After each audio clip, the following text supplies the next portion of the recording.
What's going on, everybody?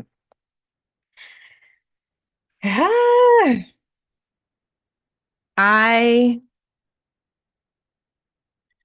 needed to sip. Needed to sip. What's up? What's up? What's up? Welcome to Lip Speak, where we talk about things that help us strengthen our faith, strengthen our family, love, and freedom. So, honestly, I just wanted to do a check in. Randomly, I'm just going to come on here and just check on y'all, see how y'all doing. But I just want to do a check-in. So how are you guys doing? Um, it has been an amazing week, amazing year. Um, and honestly, what I wanted to do today was just see how y'all are coping with everything that's happening. I know a lot of us have set goals, set things that we wanted to accomplish. And how are you coping with that? Like, do you have your mind set on something? And if it feels as though you get a no or not right now, or just anything in that regard, do you give up? Do you quit? Like, what do you do? I want to know your opinion. I want whatever platform you find this video on, this little clip, I want to know, how are you coping? Like, if you go and apply for a loan, or if you go and apply for a job, if you go and apply for anything, right? Even relationships, are you quick to just say no whenever things are not going the way you plan? Or are you just like, okay, maybe it's not my timing. Maybe it's not for me right now. Maybe this is not the relationship, or this is not the loan, or this is not the thing that I need. How do you cope with that? Like, what do you do? I would like to know. I would like to know. Because previously I would be that person that get really upset. Like, I put my all into everything I do. And if I can't, then I just need to find I got to figure something out, or I just can't do it. And if I, before the old Kayla, before, I would just have this breakdown. Um, I would just cry and, all of these things, because I'm just like, it's not going as planned. It's not going, you know, as I wanted it to go. So that was my way of just coping with it, was just like shutting down, pretty much is what I would call it. Then I started getting older, right? Then you start to get wiser. I got a few grades, it's wisdom, got few grades in my head. So you start to understand that certain things happen. Actually, pause, rewind. Everything happens for a reason. Everything, regardless of if it's good or bad, it happens for a reason. And once you get into that clear understanding, it's so much more better to view life, right? You're not always looking at it in a negative way. Like, let's talk about it.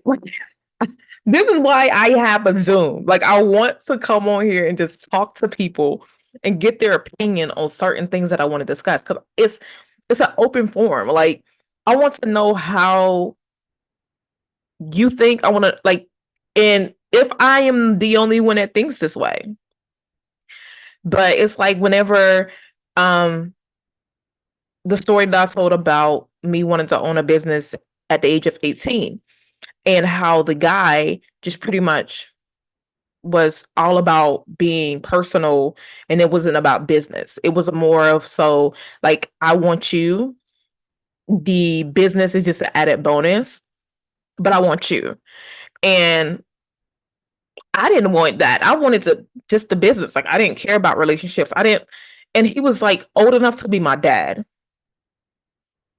I'm not knocking age whatsoever, but that no, I was 18. This man is 40, 50 something. That no. So, like I said, everybody, whoever's in a relationship where your spouse or your other person is um older than you, I'm not knocking it. But like I said, being 18, that was just not what I was thinking of. None of that.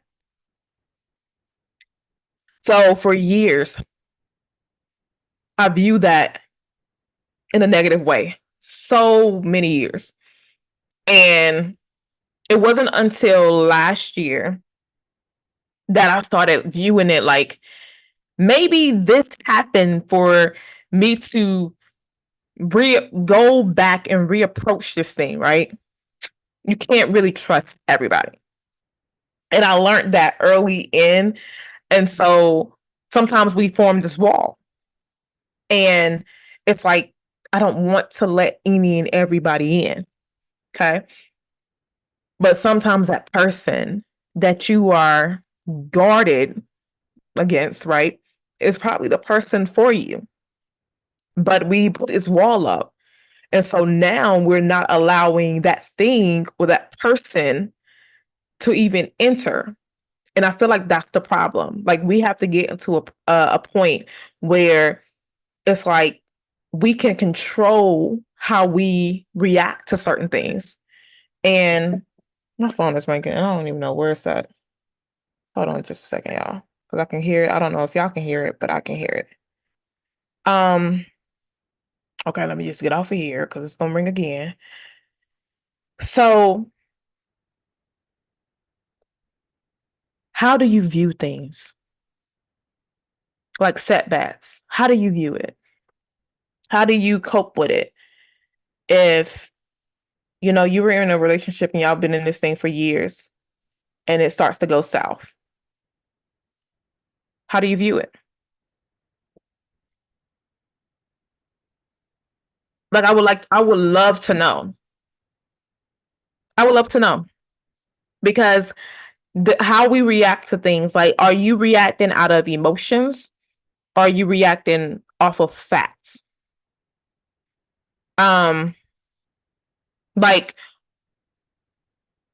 are you emotional about it? Like y'all broke up and now like you are listening to sad love songs? Or are you picking up the cross and keeping it moving? Like, yes, it's gonna be tough. Yes, it's gonna be hard. It's not something like I'm saying like you've been married to this person for 10 years or whatever.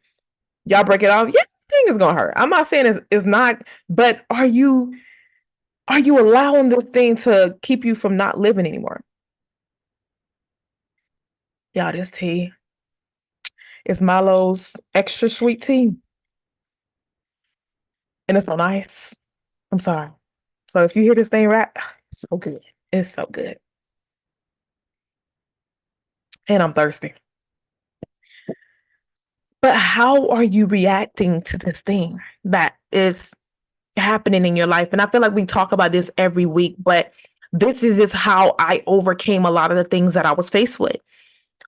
I reapproached the whole situation and looked at it from a different angle. Like everything that happens to us in a negative way is not always bad. Some of the worst things that happen to us, and this is something that Myron Golden said, some of the worst things that happen to us is some of the best things for us. So how are you viewing it?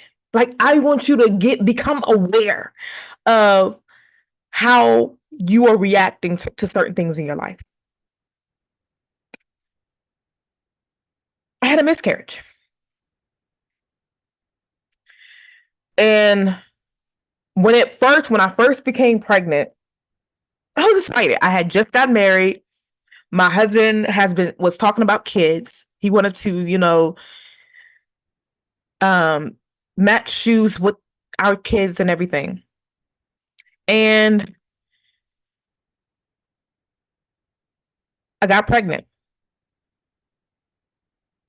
And when I got pregnant, I was still working, and I went to work one day, and up until the point of the miscarriage, I was cramping really, really, really bad, to the point where I was in fetal position whenever I would wake up.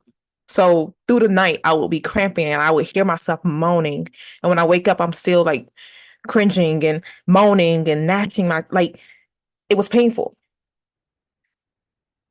And so I called my husband. I said, something is happening. I don't know what's going on. And while at work, the pain became so bad. I laid across, and I was a server at the time. I laid across the table where I was taking the order from. And the woman was like, I guess she was a nurse or she knew something about miscarriages. And she said, Hey, are you pregnant? And I said, Yes. She said, Go to the bathroom, check yourself. If you're bleeding, it's not a good sign. Okay. Went to the bathroom. I was like, Oh, shoot. This is not good. Called him. I said, Hey, we got a problem. Went to the doctor. They couldn't tell me anything.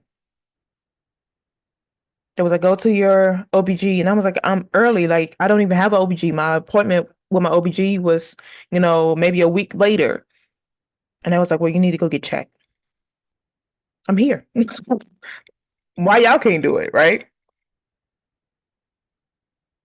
So the next day, I woke up. My husband's laying up beside me. I said, I'm hurting again. It's bad. It's getting worse. And I seen it pass through. It passed through. Went to the doctor, and the doctor was like, well, not even the doctor. It was a nurse that came in crying, welling her eyes out. And she said, I'm sorry to tell you. And when she said, I'm sorry, she didn't have to say anything else. I knew what it was. And my husband was sitting behind me. And the wail cry he made just crushed me. And I'm like, this is the only thing this man really wanted out of me. Not saying this is the only thing he wanted of me, but like, you've been asking for a child and I'm pregnant. And next thing you know, I lost the baby. We lost the baby. So for a while, I blame myself. I'm like, oh my God. But I realized, and this is one of the things that I catch too with myself. I want something so bad. I talk about it, I pray on it, I post about it, I write it down, whatever, right? And then it's like, you know what? I prayed about it. I'm not gonna worry about it no more. I leave it alone. Like, I leave it alone. And the moment I leave it alone, it happens. Like, what? Like, I kid you not. We wanted the baby. I had a miscarriage around Thanksgiving of 2015, 2016, 2015. We found out we was pregnant in February of 2016. We had my daughter that same year. I wanted a vehicle. Prayed about it. My husband's like, no, we're not gonna get that one. I was like, yeah, we are. No. Next thing you know, I left it alone. He called me up, Kayla, meet me at this dealership. We get in your car. A house. I was stressing about getting a house. We had somewhere to stay, but I wanted a house. We were looking, we get that phone call, we want to make an offer, and the next thing you know, it's on the contract. It was like left and right. I was getting discouraged. We both were getting discouraged. It was like, well, maybe a house is not in our future right now. It's not right now. And then that night that I was just like, I'm done. I'm done. I was looking on Zillow and Redfin and Realtor every single day. Every chance I get, I'm looking at houses, trying to find houses in our price range in the area we wanted to. And I found the one we stand in now, and I said, "This is it." I sent it to my realtor, and I was like, "Hey, we want to look at this house." And at that point, I was just like over it. I prayed about it. Whatever is meant for me and my family is going to happen. And next thing you know, we toured the house. We toured this one and maybe like one or two other ones that same day. But I was like, this is it. This one right here. And at first, me and my husband were like, we can't afford it. We can't afford it. And we're still here. We've been here since 2018 or 19. Like, how are you coping? That is kind of why I asked that question. What do you do? If we would have stopped giving up on kids, if we would have stopped giving up on our home search, if we would have stopped giving up on the things that we want, your dreams may feel so big that it's impossible to achieve. But I'm here to tell you that there is a person that has never failed, and can do the impossible. All things are possible through him. So when it doesn't happen, and certain things are not going to go your way, a lot of things probably are not going to go your way. They're always going to go his way. And we got to get into that realization of that. Okay, if it didn't happen like this, then maybe it's something better that's happening or coming. But we got to stop forcing the hand. We got to stop forcing him because, as I stated in the previous video, about him preparing and operating on this thing for you. And you're so like, I want it, give it to me now. I want it, give it to me now. Then he gives it to you and it wasn't prepared yet. Then you're complaining and you're whining. You're not content. This is not what I wanted. It's messed up. It's not working. Stop rushing him with his masterpiece. Let him do what he does best. Because if he didn't want you to have in this earth, why did he say, write your vision and make it plain, that he who readeth it may run? So why would he tell you to write your vision, write it down, right? And then he said, I will give you the desires of your heart. Why would he? I watched a video, and the reason why I'm kind of elaborating on this, I watched a video the other day, and a guy and his wife were talking and was like, manifesting is of the devil. Something else. And I'm just like, so when you imagine a spouse, you just imagine a person. You don't think of the details of what you want this person to look like, how you want this person, like, what? Why would he say write your vision? What is a vision? You're looking into the future of what you want. If you're a woman, you're gonna want a husband. You're gonna want kids. You're gonna want these things. If you're a man, you're gonna want, different things. So why not think about these things, write them down, and leave them there. Go after it. When you get that no, okay, cool. This no is gonna lead me to my yes. We gotta stop looking at stuff so negatively. Like, the things that you deserve, the things that you want, he said, I will give you the desires of your heart. Sometimes it may not happen in the time that you want it, but know that it's coming. It's coming.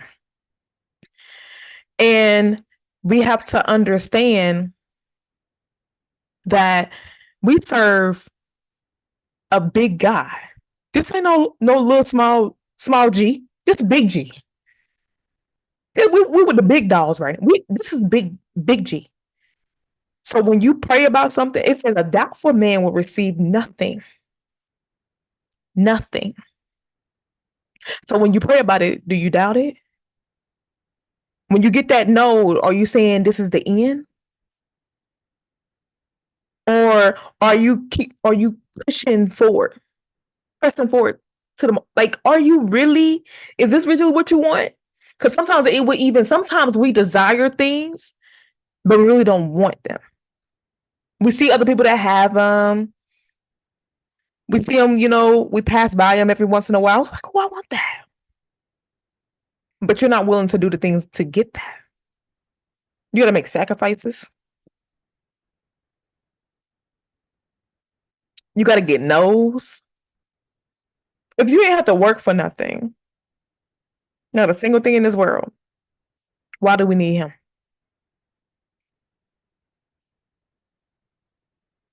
Why do we need him? He's there for a reason. How do you cope? I would love to know. How do you go through life when things are not going your way? If you wrote a plan and your plan is not playing out the way you want it to, do you give up or do you keep pressing?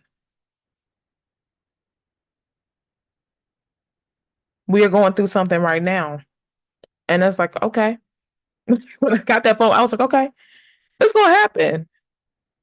I'm not doubting it whatsoever. I'm not saying we're never going to get it. It's just not the timing. It's not right now.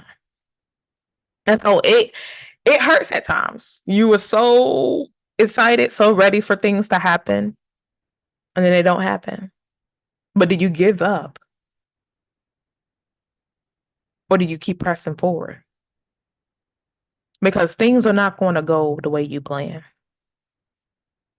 Certain things have to happen for you to become that person that you need to be.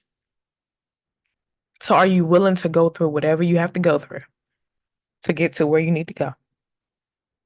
Because when you are in this transformation, becoming this person, the better version of yourself, there's going to be certain things you have to change, let go of, look at differently. You can't carry this load with you. You got to let it become lighter. Give it to him. Become lighter. You can't weigh yourself down with all these negative thoughts because what you think will sometimes become your reality because you'll start acting that way. Oh, this is not for me. Oh, I would never be anything in life. Oh, this person said this. And so you start to really live this thing that's playing in your head. So what movie are you playing in your head? Are you successful? Are you the person that you want to be? The person that God wants you to be? Or are you just a quitter?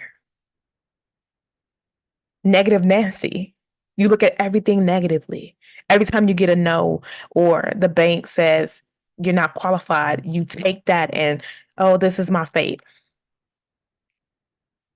Or are you ones that are like, no, I have faith. All you need to have something so tiny.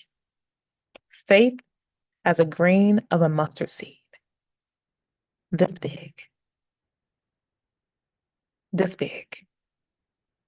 So, do you have faith? There's only two things you can believe in. Faith, which is based on our Heavenly Father and His Son, Jesus Christ. And you have faith that they can do the impossible. or fear? You're believing in the faith of other people talking down on you.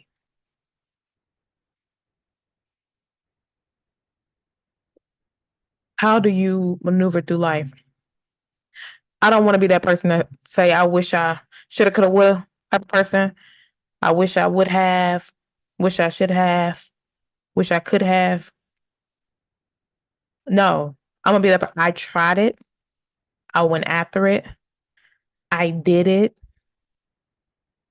Other people are not. When you are doing different things, like you're not moving forward like everybody else is doing, moving in the same direction. Everybody is like robots and they're going to work and doing, whatever they need to do. If you are starting that business,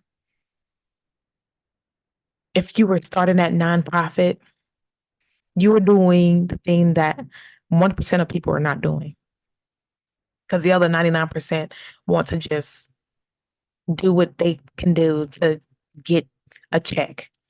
A lot of people in this world would never live to their fullest potential because of fear. And for years, I was bound by fear. Those no's paralyzed me. And I'm like, this is my fate. This is what I'm meant for. This is all I'm worthy of. And I know a lot of you have those same thoughts, but it's time to break it. It's time to break that scarcity mindset, and it's time to break that poverty mindset. We are millionaires. We are billionaires. We are children of God. We are we are of royal priesthood. So don't ever think that something is too big because like I said, we serve the big G, not the little g. So never cap yourself, limit yourself. This is unlimited opportunities. So when you get that no, just know that yes is coming, but you can't give up. Because the only time you will ever get a no or never achieve it is if you quit. So we won't quit. We're not going to fold. We're going to press forward. We're going to pick up that cross and we're going to carry it. I never said it was going to be easy. Nobody has ever said it was going to be easy. But when you're faced with adversities, when you're faced with different things that's happening in your life, that's why it's always good to have God and Jesus on your side. That's why we talk about faith so much, because you can't do this thing called life without it. So in order to get the family you want and the freedom you want, you have to have faith. You have to believe in something. And you have two things that you can believe in: faith and fear. And I want to have everything that my little heart desires. So I can't go for fear. There's too many people that's dependent on me, and there's too many people that are dependent on you. You have to go through what you're going through to get to the other side. And I promise you, once you get over there, it's going to be amazing. You're going to look back and be like, I survived that. I endured that. That is crazy. But just understand and know that it's not going to be easy. When you're trying to do that 1%, be that 1%, you are breaking barriers that a lot of people in your life, in your family, in your generation has never broken before. So you're gonna have to go through some pain and suffering. But the people that come behind you, it's gonna be easier because now you can walk them. Oh, when you get to this point, you need to do this. When you start to feel this way, shift it this way. You'll be able to tell them because you faced it head on. So your kids don't have to suffer. So these other people that's coming up in your life don't have to suffer. But how do you view it? Because how you view it will dictate the outcome.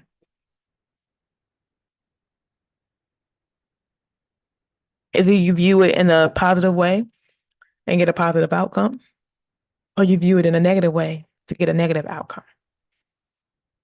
It's like your input is your output.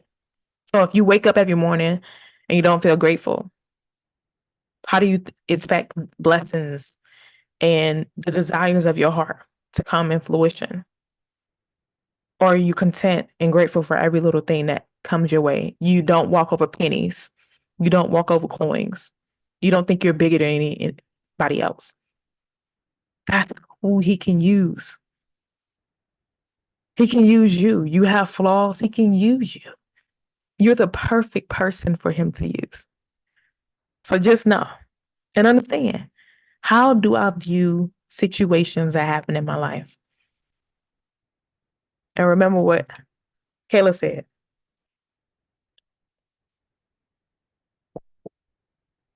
Negative equals negative, positive equals positive. We're gonna go back to the basics in school. View everything that happens, good or bad, to say thank you. Thank you.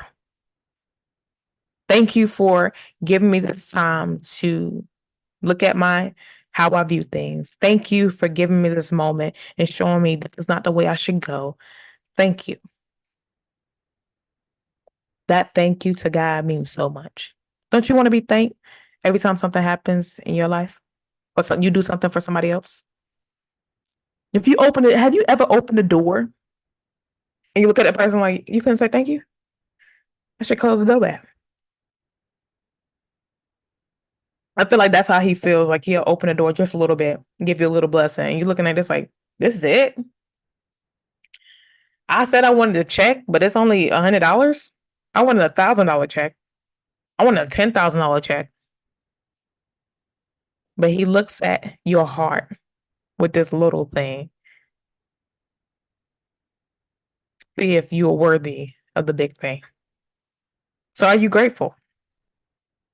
How do you view things? Put it down in the chat. I want to know. I'll be in touch. Love y'all. Be blessed and do the things you need to do to become a better you. Take care.